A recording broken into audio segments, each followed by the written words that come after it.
Es un auténtico honor participar en este concepto de webinarios ahí un tanto celéreos. Y tal y como se me ha dicho, voy a ir sumamente ajustado el tiempo. El tema de mi conferencia es el cómo manejar los defectos comunicantes. Y considero sinceramente, y lo hago desde el máximo de la humildad, que es un tema interesante y a la vez poco manido, poco utilizado en conferencias, así como en la misma literatura. En este sentido, antes de iniciar una conferencia, me parece que es sensato, lógico, coherente y respetuoso, perdón, y respetuoso con la audiencia, así como con la ciencia, auspiciarme o avalarme de lo que la literatura nos dice. Entonces, cuando uno afronta un tema como este, perdón, voy a poner el tiempo porque si no sé que lo voy a hacer mal. Decía que cuando uno busca el auspicio de la literatura, lo hace por respeto a todo el mundo, ¿no? Entonces, debiera ser tan fácil como buscar en PubMed o en otro sistema de búsqueda masivo, protocolo de actuación en defectos comunicantes y ya está, y nos debiera dar la solución. Sin embargo, lo que vemos es que no es así. En este sentido, una sociedad que se fundamenta su práctica en el hecho de las revisiones sistemáticas para dar coherencia y también unificar criterios y protocolos, como es la pues Cochrane, conocida por todo el mundo, realmente falla al ser capaz de decir, pues la mejor manera de manejar los protocolos comunicantes es esta. A partir de aquí, pues ya empiezan las dudas. Entonces dices, bueno, ya semánticamente resulta que cuando uno busca el manejo de efectos comunicantes, resulta que la literatura, perdón, a nivel semántico existen mil y una formas de denominarlos y no pienso perder tiempo haciéndolo porque me parece que todos lo entendemos perfectamente. Entonces, partiendo de que semánticamente ya llevamos a ciertas confusiones, ya no os podéis ni imaginar cuando a la hora de tratarlos, qué es lo que toca hacer. Entonces, en este sentido, lo que debemos de saber es que una comunicación orosinusal va a acompañarse de una contaminación bacteriana y esta contaminación no solo tiene por qué ser bacteriana, lo cual muchísimos clínicos consideran, sino que también puede ser a expensas de los hongos. Y eso tiene un carácter muy serio. Recuerdo un caso, y lo digo de forma muy celeria, un paciente que perdió un ojo hasta el punto que murió por una sinusitis, en mi opinión, no relacionada a una fijación, pero el doctor que la colocó, seguro que, como se dice aquí, pagó el pato, se complicó con una sinusitis y esa sinusitis fue tratada con antibióticos cuando lo que tenía era mucormicosis y murió por ella. Entonces, es un error de bulto, es un error importante considerar que todas las sinusitis son bacterianas, máxime cuando estamos al frente de comunicaciones orosinusales. Y la literatura es tajante. A partir del cuarto día de establecida una comunicación orosinusal, el 60% de los casos se contaminan, bien con bacterias o bien con hongos. Dicho esto, pues vamos a intentar ver si la literatura nos da un auspicio, esa ayuda que nos debiera servir. Entonces, revisando la literatura, y lo hago de forma cronológica, en el 2010, el Journal of Oral Oral Maxillofacial Surgery hace una revisión sistemática y resulta que encuentra una serie de herramientas utilizadas pues tanto materiales autógenos como halógenos, como xenógenos, como sintéticos, como diversas técnicas, pero no es capaz de decir, esta es la mejor técnica, este es el mejor material. 8 años después, de nuevo, una revista afamada intenta buscar esa solidez en las bases científicas y resulta que no es capaz. De nuevo, utilizando infinidad de materiales, técnicas, no es capaz de decir esto es lo que realmente funciona en determinadas circunstancias. Visto esto, pues me atrevo, de nuevo, desde el máximo de la humildad, a decir cuál es mi protocolo de actuación. ¿Por qué? Porque nadie, bueno, hay gente que lo puede hacer, pero nadie me va a poder tildar de científico, porque realmente la ciencia nada nos dice al respecto. Por eso me lanzo a decir, pues yo, esto es lo que comparto y son 20 años haciéndolo. ¿De acuerdo? Entonces, para empezar, de forma de nuevo ordenada, intentando ser semánticamente coherente para que todos no se establezca esto una torre de Babel, sino que todos digamos lo mismo y todos entendamos los mismos conceptos. En este sentido, diré que un defecto es comunicante óseo cuando no existe solución de continuidad a nivel de los tejidos mucosos y lo único que tenemos es una carencia a nivel del tejido óseo. Entiendo que con las ilustraciones pues es fácil de entender. Sin embargo, vamos a hablar de una fístula orosinusal cuando tenemos un defecto tanto óseo como mucoso. Esto de fístula es importante determinar el hecho de que la fístula supone tanto una unión epitelial, es decir, vamos a tener la porción del seno también sirve en la porción de fosa nasal, ese epitelio pseudoestratificado ciliado que corresponde con un epitelio cilíndrico va a unirse con un epitelio plano poliestratificado queratinizado que corresponde con el de la boca. Y aparte de eso vamos a tener una sinequia, una continuidad del periósteo. Y esa continuidad del periósteo, así como del epitelio, va a hacer que una fístula orosinusal sea un defecto autoperpetuante, dado que si existen esas sinequia de estructuras, por el hecho de esa inhibición por contacto, no va a seguir habiendo proliferación ninguna de los tejidos, dado que están pues, inhibidos por dicho contacto. Dicho esto, voy a pasar a mi protocolo, donde vamos a diferenciar de forma clara y quizá un tanto reiterativa, si me da el tiempo, pues lo que considero que es, bueno, lo que yo hago y lo que considero que realmente funciona. No digo que otras cosas no funcionen, pero esto a mí me funciona. Entonces, empecemos hablando de los defectos óseos. ¿Cómo vamos a manejar un defecto óseo sin solución de continuidad a nivel de los tejidos mucosos? Aquí vamos a encontrar distintos escenarios y paso a relatarlos. El primero de los escenarios es que dicho defecto óseo se acompaña de una membrana bien de Schneider o una membrana del piso nasal que está perfecta. Esto es decir, está sin despegar, no hemos tenido que decolarla, como dicen en Sudamérica, y no está perforada. En tal caso, ante una membrana que no está ni despegada ni perforada, lo que vamos a hacer es un procedimiento regenerativo convencional. Y a partir de aquí cualquiera va a hacer el que utilice biomateriales, el que utilice hueso autógeno, el que utilice hueso halógeno, pues halógeno, el que quiera. Y como ejemplo os comparto este caso, que no es complicado, pero tampoco es sencillo, donde aparte de una ganancia vertical de más de 12 milímetros y un defecto horizontal de más de 8 milímetros, tenemos que manejar dos defectos comunicantes que para el que no tenga preferencias, pues vamos a manejar tanto un defecto comunicante óseo a nivel del seno como un defecto comunicante a nivel de fosa nasal. En este caso, como podéis observar, en la parte de la izquierda se ve la membrana de Schneider perfectamente mantenida, ni se ha despegado ni se ha perforado. Y en fosa nasal, esta porción de aquí corresponde con la membrana nasal, que tampoco está ni despegada ni tocada. Perfecto. A partir de aquí, vamos a hacer una técnica regenerativa que va a consistir en lo que estáis viendo aquí. Yo utilizo hueso de cadera para hacer estas cosas, pero lo importante del caso es que a las 16 semanas tenemos un entorno perfectamente regenerado. Y hemos hecho exactamente lo que os he dicho. Por encima de dichas zonas sin tocar, sencillamente hacer nuestra técnica regenerativa. ¿De acuerdo? Pasamos a colocar los implantes, guiados por unas férulas, hacemos una biopsia, cosa que hacemos sistemáticamente cuando hacemos regeneración. Además, me parece, y quiero destacar esto, me parece que es importante hacer una biopsia cuando se hace una regeneración, porque el resultado de dicha biopsia nos va a poder determinar cuándo voy a cargar mis fijaciones. Eso considero que es algo que nadie hace y es algo muy a tener en cuenta. Una vez que hemos colocado los implantes, aprovecharemos para hacer injertos de tejido conectivo y aquí os comparto la prótesis provisional por la única razón de que me quedó bastante más bonita que el definitivo, que no lo he encontrado, pero sé que el definitivo me quedó más feo y por eso presento el provisional. Entonces, hemos visto cómo manejamos un defecto óseo donde las membranas son perfectas, indemnes. Perfecto, ahora vamos a ver cómo manejamos cuando tenemos una membrana que hemos tenido que despegar, pero está o bien preservada, o bien la hemos despegado y sin más, o bien se nos ha perforado, pero hemos conseguido repararla de forma satisfactoria.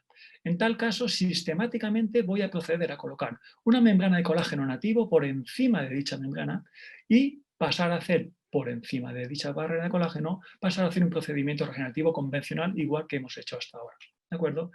Aquí os presento un caso de una argentina, he buscado aposta a una chica argentina joven y guapa, donde tiene una atrofia severa de ambos maxilares. Esta niña desde los 12 años le quitaron los dientes y me demanda una carga inmediata. Ante semejante escenario, pues solo se me ocurre hacer colocar fijaciones cigomáticas, así como técnicas de regeneración simultánea. Me ha encantado el concepto de la redundancia y realmente es algo que hago de forma sistemática. Aquí vemos un defecto comunicante donde tenemos un defecto óseo importante que lo he hecho yo solito, yo solo me he manejado para destrozar toda esa pared lateral, lo cual realmente son de esas cosas que cuando estás operando dices, ¡ay, por Dios, ojalá pudiera tirar unos control Z para atrás para intentar que esto no volviera a pasar! Pero me pasó. Se rompió toda la pared ósea, así como podéis ver, pues yo puedo ver 5 o 6 perforaciones en la membrana de Schneider. Perfecto, y la paciente me demanda carga inmediata. Fantástico. Pasamos a suturar por protocolo la membrana de Schneider y hacer técnicas de regeneración ósea, cosa que hago sistemáticamente. Colocamos membranas de colágeno, suturamos la membrana, por encima de todo va hueso autógeno, colocamos las fijaciones cigomáticas, colocamos una quinta fijación que coge al arbotante nasal del arco piriforme y a partir de allí hacemos carga inmediata. Lo interesante del caso es la evolución, esta evolución, donde 2 años después, esta es la zona que tenía toda la solución de continuidad, tanto a nivel óseo como a nivel de tejidos blandos, a nivel de la membrana de Schneider. Observar qué redundancia de hueso, qué redundancia. Esto realmente para mí es lo que me da una enorme satisfacción, pensar que esta mujer joven, guapa, seguirá teniendo unos implantes por muchísimos, muchísimos, muchísimos años. Ahora vamos a pasar a ver, me quedan 8 minutos, perfecto, vamos en tiempo. ¿Qué hacer cuando esa membrana de Schneider sencillamente está totalmente perdida o está tan deteriorada que realmente no podemos considerarla ni como tal? En este sentido, desde siempre la gente que me conoce sabe que lo que hago es sistemáticamente un tapón de hueso. Y durante mucho tiempo pensé que era casi que era una idea mía, iluso de mí, qué tonto que soy.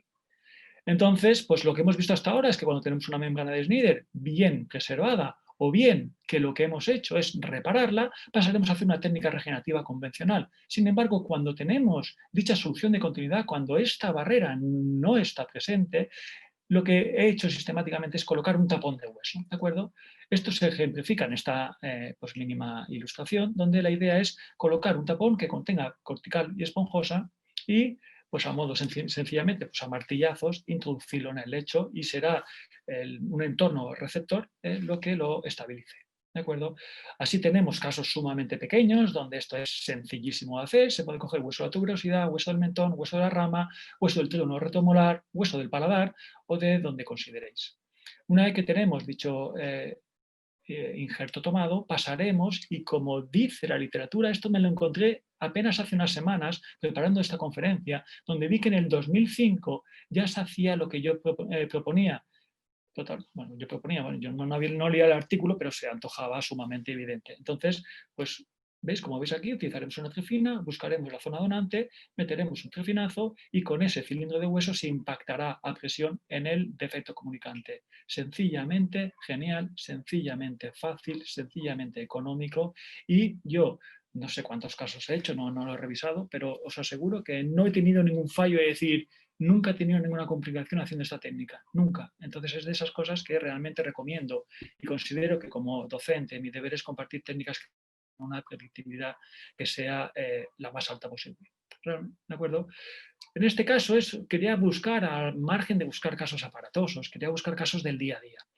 Y en el 5% de los casos, revisando la literatura para preparar este evento, he visto que cuando se extraen dientes en las zonas del seno maxilar, en un 5% ocurren defectos comunicantes. ¿De acuerdo? Luego ya empieza que si son menores de 3 milímetros o de 5 hay que tratarlos o no. Mi opinión es que aquí no sabes qué medir. Si el defecto de hueso, el defecto no sé qué, si en diagonal, si entonces yo cuando hay un defecto lo tapo. Y esto es sumamente sencillo. Aquí tenemos una falta de tejido mucoso, así como una falta de hueso. Lo que vamos a hacer es meter un trefinazo a nivel de la tuberosidad, donde vamos a sacar un injerto mixto que va a tener, bueno, mixto hasta el punto que tiene esponjosa, cortical, conectivo y epitelio. Entonces lo vamos a impactar sencillamente en dicho defecto. Aquí veis cómo hemos colocado una membrana, una membrana de colágeno. Aprovecharemos para hacer una mínima elevación de seno y colocaremos nuestro tapón mixto, donde este es el mismo momento de la impactación, en el momento de suturarlo con 8 ceros. Esto es la imagen que nunca nos enseñan, como a las 2 semanas está todo muerto, la parte epitelial, y esta es la que siempre se nos enseña, como a las 4 semanas ya está todo perfecto. Genial. Pues, pues esto es lo que me pasa a mí y lo que entiendo que le pasa a la inmensa mayoría de clínicos. Entonces, cuando tenemos defectos pequeños, son realmente fáciles de manejar. Pero ¿qué hacemos cuando tenemos defectos más importantes como este, donde realmente sería difícil obtener un tapón de hueso de una zona intraoral suficiente como para tapar dichas opciones? O sea, dicho defecto. En este caso, yo me decanto por la utilización de aloinjertos, donde he cogido esta imagen, donde tengo un hueso cortical evidente y una esponjosa que me va a servir, como se ve aquí, para impactarlo en el lecho. Bueno, esto es pequeño, pero utilizo de forma muy habitual el aloinjerto. Y la idea es que veáis que tenemos aquí el tapón óseo a expensas de la cortical y aquí la prominencia a expensas de la esponjosa. Haremos una elevación de seno y pasaremos al procedimiento convencional de férula varietada, planificación, colocación de implantes y carga. Perdonadme que vaya rápido, pero me quedan apenas 3 minutos. Pero ¿qué hacer cuando tenemos defectos muchísimo más severos? Esto es, tenemos un defecto comunicante, en mi opinión, y no está reconocido en la literatura, la causa más frecuente de, actualmente, por lo menos lo que vivo yo, de los defectos comunicantes son, sin lugar a dudas, las fijaciones cigomáticas. ¿De acuerdo? Esta se acompaña de un defecto que es tanto de tejidos duros como de tejidos mucosos y, como vais a ver, se acompaña junto a la preparación con la técnica original descrita por el profesor Granemar, se acompaña de una antrostomía lateral que genera un defecto realmente severo. Obvio es que manejar este tipo de defecto utilizando un tapón de hueso hay que ser un auténtico escultor de marroquería para ser capaz realmente de manejar un defecto así, y también sería muy difícil obtener un hueso autógeno que nos permitiera hacer esto. ¿De acuerdo? Quería presentaros este caso donde, como podéis ver, tenemos una sinusitis instaurada por el efecto comunicante debido pues, a perimplantitis de los implantes cigomáticos, y después de multitud de intentos por reparar dicha situación, pues lo que se decide es retirar las fijaciones cigomáticas y hacer un cierre de los tejidos blandos. Una vez que tenemos los tejidos blandos cerrados, es cuando llega el momento de cerrar el tejido duro. Y quiero que veáis de nuevo el poder de la redundancia, como pese a que confío en mi elevación de seno, voy a seguir aprovechando para colocar un implante tiroideo, pues porque no me cuesta nada colocarlo en dicho momento. ¿De acuerdo? Tenemos próximamente, en 2 semanas tengo que operar el lado de la izquierda y os invitaré a que os unáis a la cirugía. ¿De acuerdo? En los 2 últimos minutos quiero rendirle un homenaje a este autor, doctor, que en el 1969 propone exactamente lo mismo que yo inocentemente pensaba que había que hacer, que eran tapones de hueso, y es hacerlo a expensas de hueso de cadera. De nuevo, me maravilla cómo, bueno, si no está todo inventado, casi. Y ahora vamos a ver qué debemos de hacer cuando tenemos un déficit óseo, pero además tenemos un déficit de los tejidos blandos. ¿De acuerdo? Pues lo primero que tenemos que hacer en esta situación es, primero, asegurarnos la permeabilidad del ostión. Y para asegurarnos la permeabilidad del ostión, podemos o no necesitar a un otorrino. Una vez que tengamos dicha permeabilidad asegurada, pasaremos a hacer un cierre a expensas de los tejidos mucosos. Y una vez que tengamos asegurada tanto la permeabilidad del ostión como el cierre de los tejidos mucosos, pasaremos a actuar con el hueso de la misma manera que hacíamos como hemos visto hasta ahora, bien con tapones, bien despegando, bien utilizando una membrana o bien con la técnica regenerativa que corresponde. ¿De acuerdo? Me queda apenas. Aquí os quiero enseñar de forma muy celeria, perdón, me voy a extender 2 minutos más porque si no, no va a tener sentido. Fijaos, situación muy común. Tenemos un seno totalmente ocupado, por lo menos en lo que podemos ver en este tag. Fijaos cómo ahora pasamos a tenerlo totalmente limpio. Y tan solo ha pasado desde el 25 de junio hasta el 9 de julio.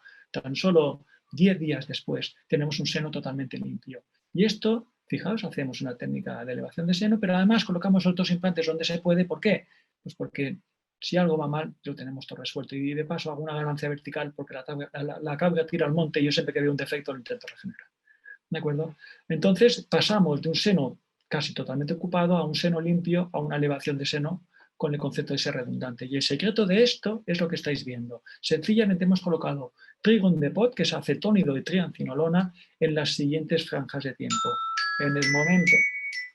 En el momento que acude el paciente, a la semana y a los 15 días. Así conseguimos la inmensa mayoría de los casos pasar a tener un seno perfectamente limpio con un ostium que nos va a permitir hacer los procedimientos que habéis visto.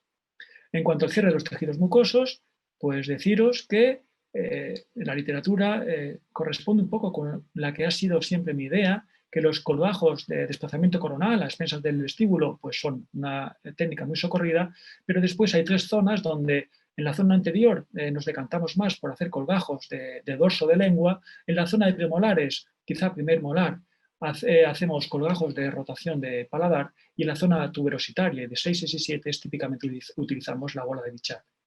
Os presento este caso donde una geoda a modo de biomaterial colocado a modo de elevación de seno, mirad en lo que se ha convertido. Estos son lo que yo llamo champiñones, que son elevaciones de seno realizadas sin sentido biológico, pues se comportan como esto. Tal cual se le cae el hemimaxilar al paciente cuando pierde los implantes. Pasando a tener una comunicación importante, hacemos una raqueta de desplazamiento palatino para cerrar y a partir de aquí lo que vamos a hacer será manejar los defectos de hueso pues tal y como es indicado. Como entiendo que la celeridad a la que impone el sistema pues no me permite pues, presentar más cosas, quería haceros una invitación y es a que os conectéis a esta página web, oralsurgerytube.com, y para que no tengáis que pagar absolutamente nada, pues le he pedido a Galimplan que haga el favor de invitaros. Entonces, cuando os conectéis a esta página web, le dais al botón naranja y una vez que os mande a un formulario, bajad abajo del todo y donde pone, si tienes un código promocional, colocad Galimplan 20. A partir de aquí tenéis acceso gratuito a todas nuestras cirugías en directo, pues que son unas 3 o 4 por semana, donde vais a poder ver todo lo que hacemos. Me he extendido 2 minutos, os pido mil disculpas y espero que se haya entendido. Muchísimas, muchísimas gracias y felicitar a la organización y a todos realmente por no sé, este nuevo modo de comunicarse, tengo un nuevo modo de aprender, donde a mí personalmente me ha servido, porque he conocido al doctor Proctor, donde en el 69 ya hacía lo que llevo años proponiendo. Y el mérito es todo suyo y vuestro por darnos la oportunidad. Muchísimas gracias.